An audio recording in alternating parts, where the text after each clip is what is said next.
Untuk mengisi perutmu, gadis itu diam-diam memasukkan sekantong roti ke dalam bajunya. Sedangkan bosnya belum menemukannya. Dia menyelinap keluar dari toko. Tapi belum sempat berangkat, bos menghentikannya, lalu membawanya ke kantor, dan menyuruhnya menelepon orang tuanya. Gadis yang melakukan kesalahan itu menundukkan kepalanya, menolak untuk mengungkapkan namanya. Aku juga tidak ingin menelepon orang tuaku. Sang induk semang melihat bahwa dia masih muda.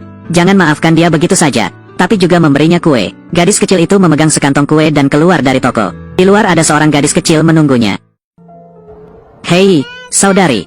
Gadis kecil itu memberikan kue itu kepada adiknya. Adik perempuanku sama seperti dia. Dia belum makan apapun sepanjang hari. Sebenarnya bukannya dia tidak mau menghubungi orang tuanya. Yang sebenarnya dia tidak tahu di mana orang tuanya. Dia membawa adiknya pulang. Katanya itu rumah, tapi sebenarnya itu mobil yang diparkir di bawah jembatan. Belum lama ini ibu mereka tiba-tiba menghilang. Ayah mengembalikan kos, bawa mereka ke kota ini untuk mencari ibu mereka. Tapi beberapa hari yang lalu ayah memarkir mobil ini di bawah jembatan, lalu diam-diam pergi.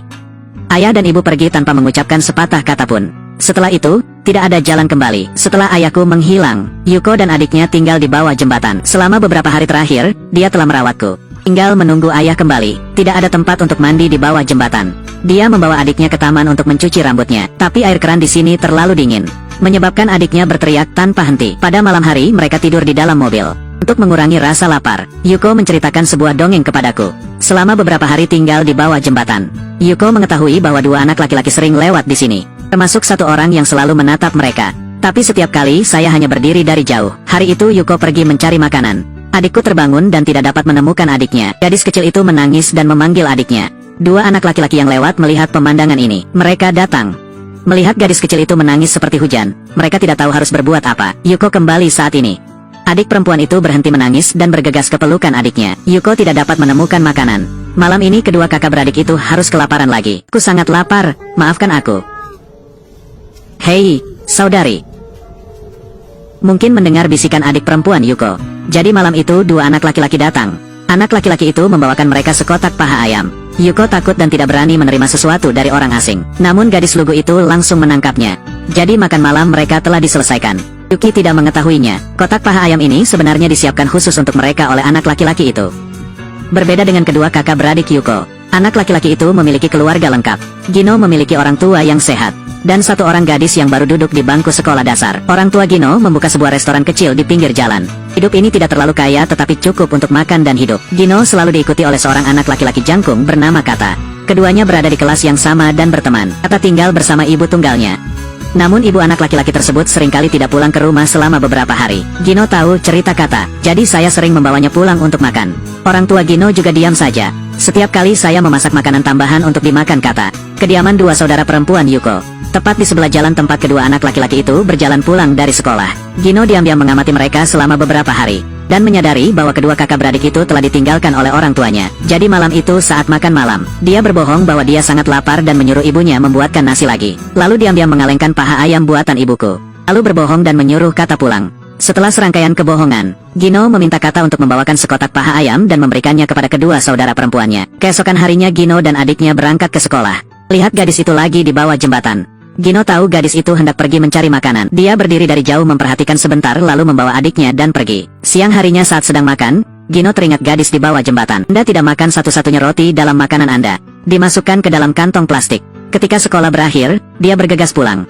Saya ingin memberikan roti ini kepada gadis itu. Tapi ketika Gino tiba, mengetahui bahwa kedua saudara perempuan itu berada dalam masalah. Beberapa preman muda menemukan mobil itu, lalu mengusir kedua kakak beradik itu keluar dari mobil. Mereka menganggapnya sebagai mobil terlantar. Bermain-main seolah tidak ada orang di sana. Yuko dan adiknya memperhatikan dari jauh. Namun kedua adik perempuannya tidak bisa berbuat apa-apa. Sekelompok pemuda tidak berniat berhenti. Pada akhirnya, Yuko harus membawa adiknya pergi. Adikku bilang dia sangat lapar, dan bertanya pada Yuko kapan ayahnya akan pulang. Tapi Yuko tidak menjawab. Pegang saja tanganku dan teruslah berjalan. Gino mengikuti mereka sebentar, lalu menyuruh Kata untuk membawakan kue itu kepada mereka. Ketika gadis kecil itu menerima roti, Gino dan Yuko saling bertatapan untuk pertama kalinya dari jarak dekat. Menatap mata Yuko yang tak berdaya dan putus asa, Gino membuat keputusan yang berisiko. Aku tahu ada tempat di mana kamu bisa makan. Ayo pergi. Saudari, ayo pergi.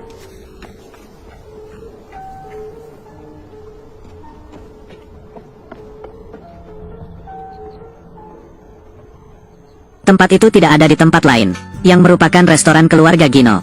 Dia membawa kedua saudara perempuannya pulang. Suruh ibu membuatkan sesuatu untuk mereka makan. Apa yang harus saya lakukan untuk memberi makan mereka?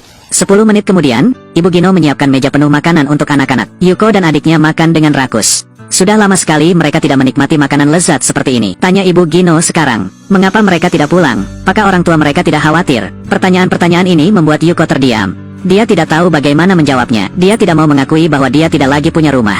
Dan aku tidak percaya aku kehilangan orang tuaku. Sepertinya menyadari kecanggungan Yuko, Ibu Gino tidak bertanya apa-apa lagi.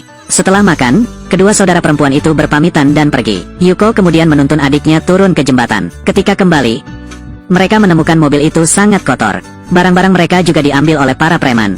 Ayah mereka belum kembali. Malam itu hujan turun dengan lebatnya. Yuki tidak bisa tidur, karena dia merasa ayahnya tidak akan kembali. Dia tidak tahu apa yang akan dia lakukan selanjutnya. Semakin dia berpikir, dia menjadi semakin depresi. Lalu membuka pintu mobil dan melaju pergi. Dia terus berlari tanpa tujuan. Di saat hujan, tetesan hujan lebat turun. Hal itu juga tidak bisa menghilangkan rasa sakit karena ketidakberdayaannya. Selama beberapa hari terakhir, dia selalu berusaha tampil kuat di depan adiknya. Baru sekarang dia berani menunjukkan kelemahannya. Adalah kakak perempuan tertua di keluarga. Dia lupa dia hanyalah seorang anak berusia 10 tahun. Mama. Ayah.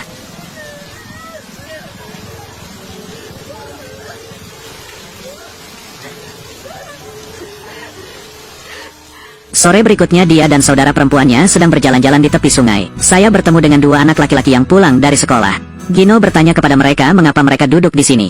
Sang adik menjawab mereka sedang mencari awan pelangi. Kudengar kamu hanya perlu berdoa di depan awan pelangi. Keinginan itu akan menjadi kenyataan. Selama kamu menemukan awan pelangi, orang tuamu akan kembali. Sang adik pun mulai bercerita tentang awan pelangi. Yuko mendengarkan ceritanya dan tiba-tiba teringat masa lalu. Saat itu dia memiliki keluarga yang lengkap. Orang tua selalu berada di sisiku. Seluruh keluarga beranggotakan 4 orang pergi ke pantai untuk bermain. Awan pelangi muncul di langit saat ini. Awan berwarna-warni. Itu adalah pemandangan terindah yang pernah disaksikan kedua saudara perempuan itu. Dan saat orang tuaku bersamaku, adalah kenangan terindah dari kedua kakak beradik itu. Sekarang mereka ingin menemukan awan pelangi. Saya berharap awan akan membawa orang tua saya kembali. Malam itu Gino mengajak Yuko dan adik-adiknya kembali ke restoran. Ibu Gino membuat banyak masakan. Buat juga sepiring besar bakso. Sebenarnya Ibu Gino sudah bisa menebaknya. Kedua saudara perempuan Yuko ditinggalkan oleh orang tuanya, tapi pikirkan tentang martabat kedua gadis itu. Ibu Gino tidak membeberkannya. Silakan tidur di sini malam ini. Apakah itu tidak apa-apa? Tidak apa-apa. Kita harus pulang. Ayahmu mungkin kembali. Jika Anda mengalami kesulitan, silakan datang ke sini. Keesokan harinya Gino dan Kata membolos sekolah. Untuk membantu saudara perempuan, Yuko mewujudkan keinginan mereka. Kedua anak laki-laki itu memutuskan untuk pergi bersama mereka mencari awan pelangi. Tapi mereka pergi ke banyak sungai dan danau. Tidak dapat menemukan awan pelangi yang mereka inginkan. Kakak tidak bersedia, mengatakan bahwa kamu harus pergi ke laut untuk melihat awan pelangi. Adik perempuannya sangat yakin bahwa dia hanya perlu pergi ke pantai. Orang tuanya akan kembali kepada mereka. Katanya orang tuanya tidak ada di sana. Mengapa? Orang tuanya ada di sana, dia pernah berkata mereka ada di sana. Mereka di sana, ayo pergi. Kami tidak punya uang untuk pergi ke sana. Wah, kami punya uang, kami punya uang. Sore harinya mereka kembali ke bawah jembatan. Preman-preman itu menghancurkan mobil, menyebabkannya hancur.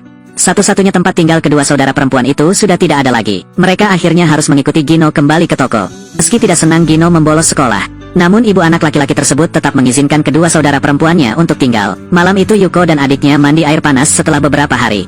Pakaian mereka kotor semua. Ibu Gino membelikan mereka piyama baru. Karena hanya ada 2 kamar, jadi 5 anak harus tidur dalam 1 kamar.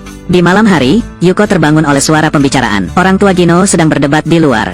Mereka sedang berdiskusi apakah akan membiarkan Yuko dan saudara perempuannya tinggal di sini atau tidak. Tapi mereka tidak kaya, tidak mungkin mengadopsi 2 anak lagi. Satu-satunya pilihan pasangan itu, yaitu mengantarkan kedua kakak beradik itu ke panti asuhan. Yuko berbaring diam mendengarkan pembicaraan orang dewasa. Gadis itu juga diam-diam menerima ini. Saat ini, dia tidak tahu, Gino juga mendengarkan. Keesokan paginya, adiknya menelepon Yuko.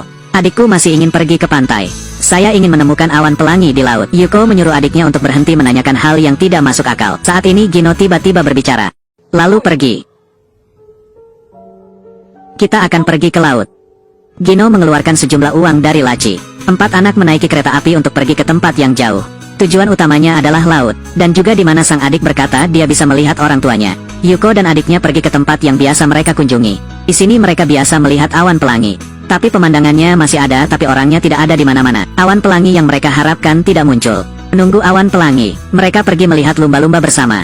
Karena legenda juga mengatakan bahwa lumba-lumba dapat mengabulkan keinginan untuk membantu manusia. Jadi mereka pergi ke Dolphinarium untuk duduk sepanjang sore. Yuko masih ingat, tahun itu seluruh keluarganya juga datang ke sini. Namun saat itu dia hanya asyik menonton lumba-lumba. Lupakan keinginanmu.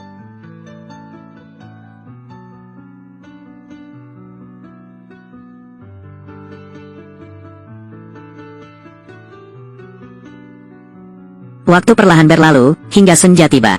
Mereka masih belum melihat awan pelangi. Mereka berjalan bersama di atas pasir. Hanya berjalan lama di sepanjang pantai. Tapi masih belum ada awan pelangi. Orang tua kedua gadis itu akhirnya tidak kembali. Yuko berhenti di satu tempat. Tempat yang biasa dia dan saudara perempuannya kunjungi. Ibu membawa mereka ke sini saat itu. Ibu juga menyanyikan lagu anak-anak yang sangat indah. Lautan begitu luas dan luas.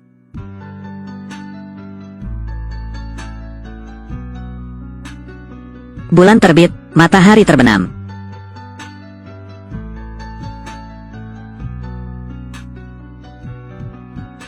Perahu kecil hanyut di laut.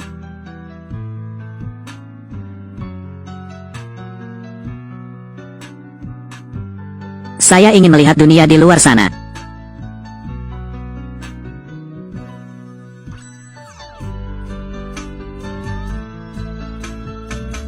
Lautan begitu luas dan luas.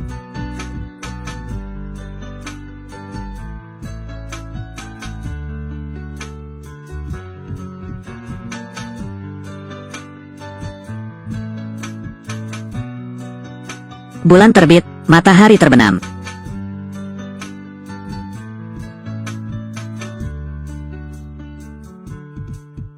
Perahu kecil hanyut di laut.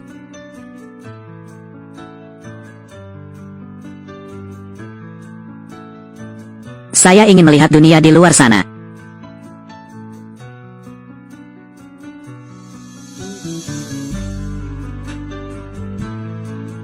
Sekembalinya dari laut, Yuko dan adiknya kembali ke jembatan. Tetapi saat ini polisi telah menemukan mobil mereka. Polisi membawa kedua saudara perempuan itu ke kantor polisi. Setelah memastikan bahwa kedua saudara perempuan itu telah ditinggalkan oleh orang tua mereka, polisi menghubungi staf panti asuhan. Mereka dibawa pergi.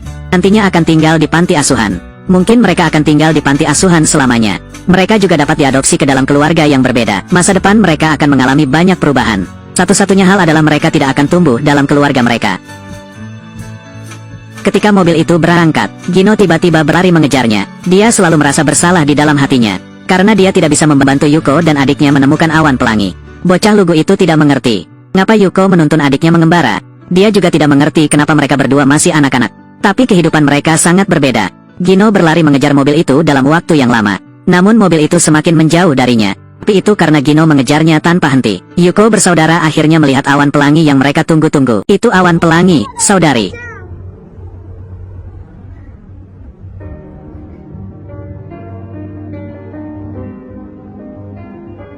Ibu, ibu, ibu.